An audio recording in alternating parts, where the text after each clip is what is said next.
Hello friends, today we are going to discuss about the introduction of the video RAM. Then we will see its importance and its types. First of all, we have to know what is video RAM, which is known as the VRAM also. Video RAM is a reference to any type of random access memory RAM which is used to store image data for a computer display. Video RAM एक तरह का random access memory का type है जिसका use किया जाता है जो इमेज का जितना भी डेटा है, पिक्चर डेफिनेशन है, जो स्टोर करेगा image related data for a computer display करवाने के लिए जितना भी इमेज डेटा है that will be stored in this video RAM. All type of V RAM are special arrangement of dynamic RAM.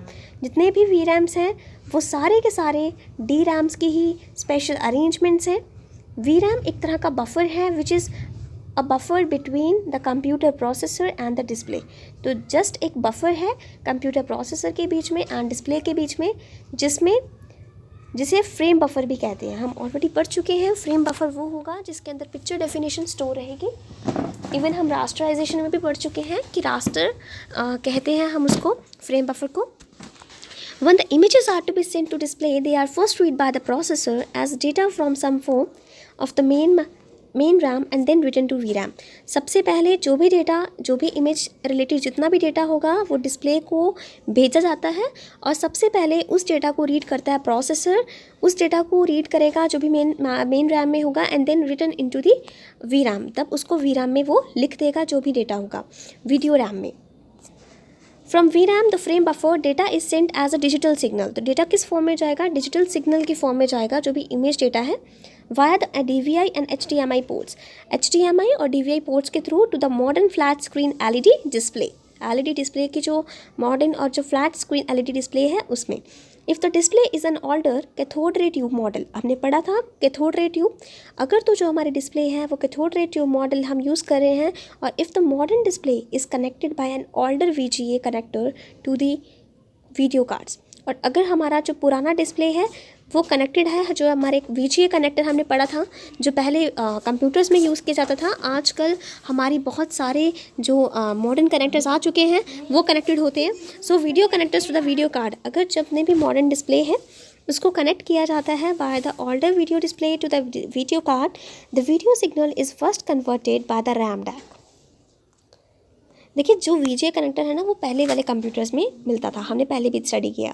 तो अगर तो हमारी मॉडर्न डिस्प्ले है और वो ऑल्डर वाले VGA जो कनेक्टर्स हैं उनके साथ वीडियो कार्ड के साथ कनेक्टेड है, देन जो हमारा वीडियो सिग्नल जितना भी हमारा वीडियो सिग्नल्स है in the form of the digital data signals के फॉर्म में उसको कन्वर्ट करेगा रैम डैक.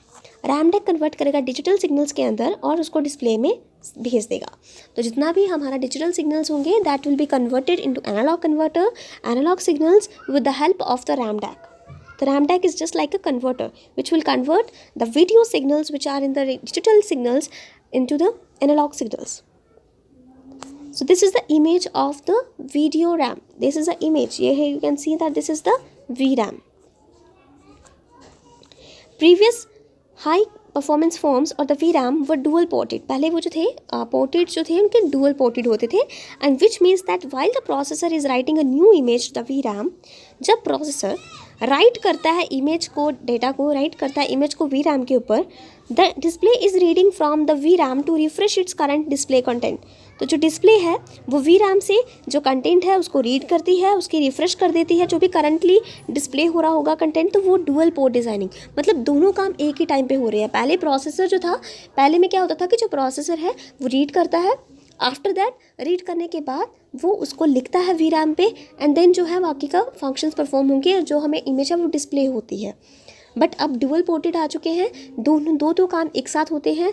जो प्रोसेसर है वो उसको इमेज को लिख देता है VRAM पे, फिर डिस्प्ले जो है उसको रीड करती है VRAM से और रिफ्रेश कर देती है जो भी करंटली उस डिस्प्ले कंटेंट को रिफ्रेश करेगी. So dual ported design was a main difference between the system RAM and the VRAM.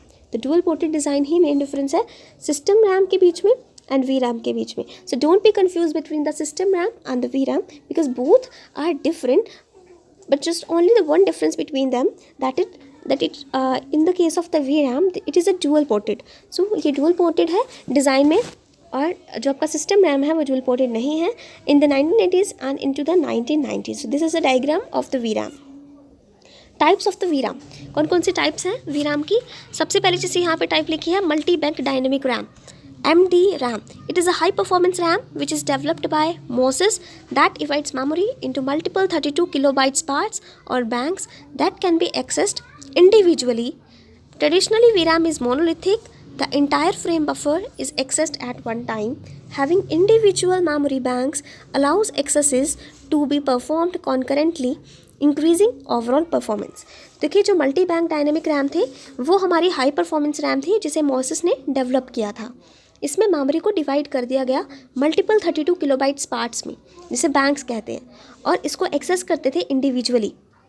ये जो ट्रेडिशनल जो हमारे वी रैम थी वो मोनोलिथिक थी कि जो इंटायरली जो फ्रेम बफर है उसको एक्सेस कर सकते थे हम एट अ टाइम, एक ही टाइम पे.